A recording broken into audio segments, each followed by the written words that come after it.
Hello students, welcome to the Durham College e-learning platform.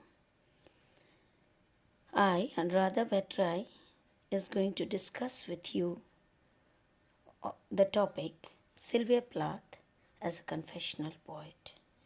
It is a part of the syllabus of BA 5th semester honors, paper 12, and the name of the paper is Women's Writing. Now, let us see what is confessional poetry.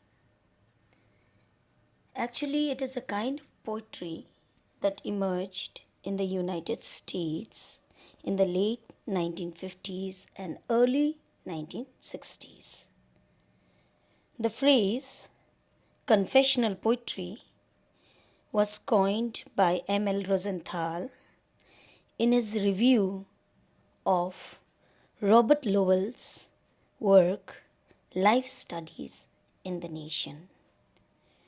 Rosenthal claimed that Lowell, quote unquote, removes the mask the earlier poets had worn while writing about their lives. Now, it was a rejection of T.S. Eliot's impersonal theory of poetry, or that poetry should be impersonal. Now, some of the confessional poets are Robert Lowell, Sylvia Plath, Allen Ginsberg, and Anne Sexton. Let us look into the chief characteristics of confessional poetry. A confessional poem is written in first person, I. It is a poem of self-revelation and therefore deeply personal and autobiographical. The subject matter of such poem is that which has been considered a taboo and not generally spoken about, such as sex, suicide, trauma, abuse, despair, and depression. Now, the manner in which the poem is written is made to suit with the matter. The language used is made suitable to convey the immediacy and the intensity of the feelings and thoughts to be expressed. This is achieved how? This is achieved by the use of vivid imagery, metaphors, repetition, monosyllables, use of monosyllables, free verse, direct and colloquial speech rhythms, etc.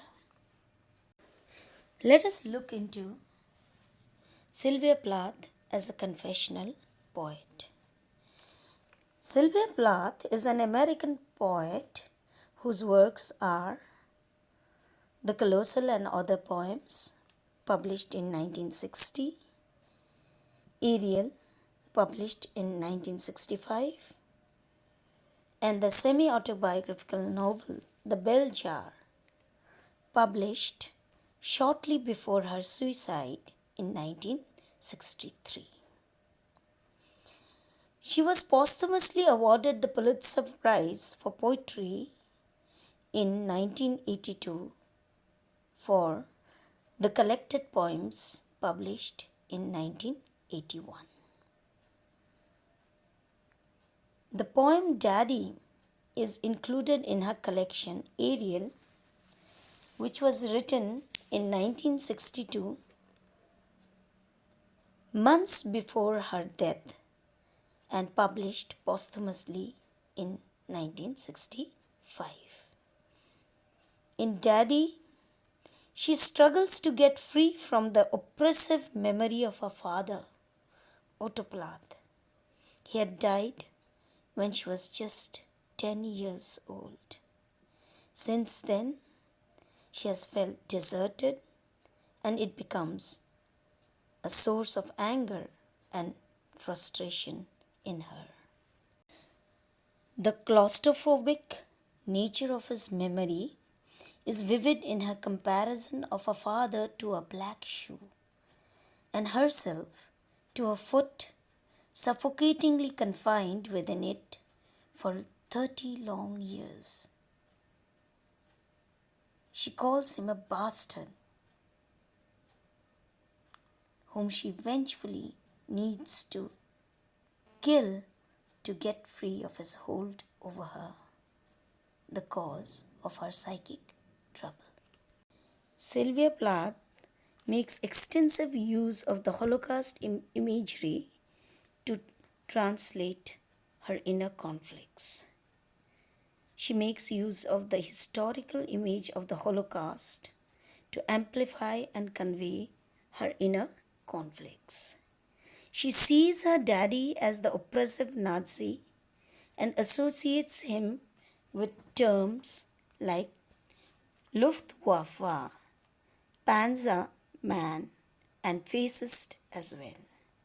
She calls him a devil with, quote unquote, a cleft in the chin. While she identifies herself as a victim, the Jew who is being transported to the concentration camp for persecution. Then she claims to get back her daddy by making, quote unquote, a model of you, the man with Mein Kampf look. Circumstantial evidences point he is her husband, Ted Hughes.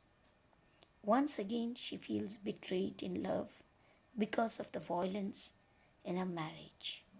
He too turned out to be a vampire, so she breaks up with him too.